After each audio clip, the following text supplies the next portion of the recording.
কোন দুর্বৃত্ত, চাঁদাবাজ, ঠকবাজ, প্রতারক, দখলদার এদের বিএনপি করার দরকার নাই। কেউ যদি মনে করেন এদেরকে বিএনপি করতে না দিলে ভোটের মাঠে কোনো সমস্যা হবে, আমি কোনো সমস্যা মনে করি না। আমরা কোনো চেষ্টা করতে পারি, বিজয় আসে আল্লাহ রাব্বুল আলামিনের পক্ষ থেকে।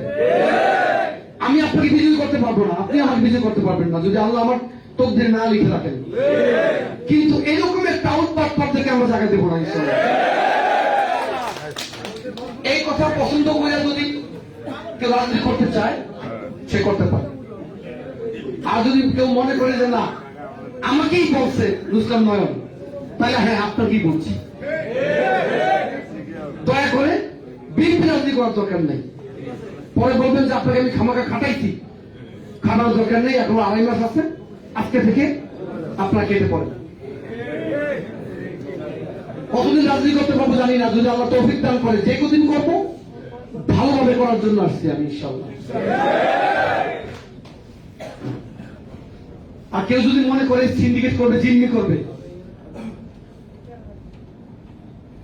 আল্লাহ তো বসে রেখে বলছি পারবে না।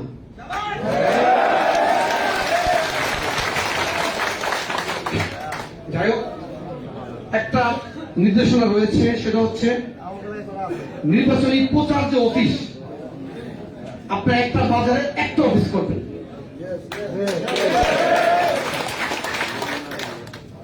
এই নমিনেশন ডিক্লেয়ার আগ পর্যন্ত একাধিক অফিস থাকতে পারে কোথাও কোথাও, ঠিক আছে, এটা আমরা অপরাধ মনে করি না। কিন্তু দয়া করে এখন আপনারা ঐক্যবদ্ধ যেহেতু হয়েছেন একটা অফিস করবেন, আর মনোমালিন্য রাখবেন না। আমি কাউকে তো আগে পরে নতুন পুরনো হিসাবে ডিভিশন তৈরি করতেছি না কারোর মধ্যে, আপনারা কেন করতেছেন?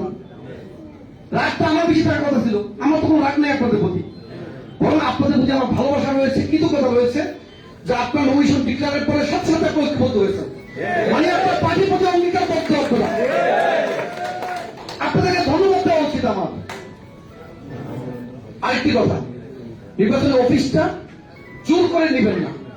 কারণ একটা মাত্র ঘর আছে বাজারে, ওই ঘরটা আপনি নিয়ে নিলেন জোর করে। উনি চাইল এই 3 মাসে 15,000 টাকা, 3 পয়সা 15,000, আপনি বললেন যে না 3 দিনে 9,000, না ওই টাকা দিয়ে আমার সংসার চলে। এই জন্য জোর জুলুম করে ওই অফিস দেওয়া যাবে না। কি আমি ভুল বললাম?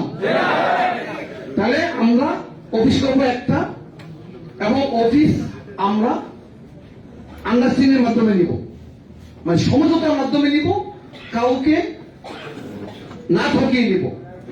আর কোন বাসায় গিয়ে যখন স্টিকার লাগাবো অনুমতি নিয়ে স্টিকার লাগাবো, পোস্টার লাগাইলে অনুমতি নিয়ে লাগাবো। আর লিফলেট নিয়ে যাবেন, কখনো একবার গেল পোস্টার লাগিয়ে আসলো, ভোট চাই আসলো, এরপরে 2 দিন পরে আবার যাবে, তখন ভোট চাইবে, কুশলাদি বিনিময় করবে, স্টিকার লাগিয়ে আসবে, আবার যাবে, তখন লিফলেট দিয়ে আসবে, আবার যাবে, ভোটার স্লিপ দিয়ে আসবে। আমরা নারীদের জন্য ভিন্ন লিফলেট করব, ইমাম মুয়াজ্জিন বা ধর্মীয় যারা স্কলার তাদের জন্য লিফলেট করব, কৃষকদের জন্য করব, এরকমের আমরা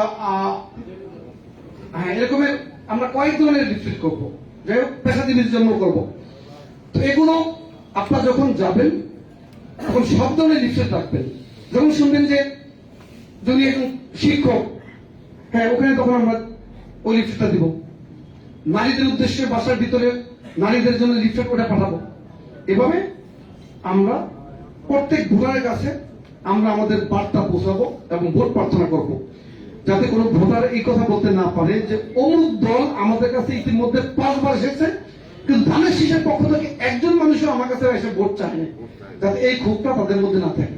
আমরা দায়িত্ব ভাগ ভাগ করে নিই। একজন মানুষ তো ভোটার আগে সব ওয়ার্ডে যাবে না, একটা টিম একটা ওয়ার্ডে দায়িত্ব পালন করবে এই পুরো সময়, তাহলে তো কঠিন কোনো কাজ না। আমি তো শুরুতেই বললাম, যারা পেশাগত দায়িত্বে ব্যস্ত থাকে তাদেরকে আমরা এখানে, এটা কোথাও আমার রাগ না, এটা হচ্ছে যে ওনাকে ফ্রি করে দিয়ে যারা অখণ্ড অবসরের মধ্যে আছে, যারা এই 2.5 মাস নিরবিচ্ছিন্ন ভাবে ধারাবাহিক ভাবে সময় দিতে পারবে, তাদেরকে আমরা দায়িত্বে রাখবো। নাকি? আর তেমন মনে হয় কথা নেই। বিতর্কিত ব্যক্তিরা ভোট চাইতে যাবেন না, তো আমি বলছি।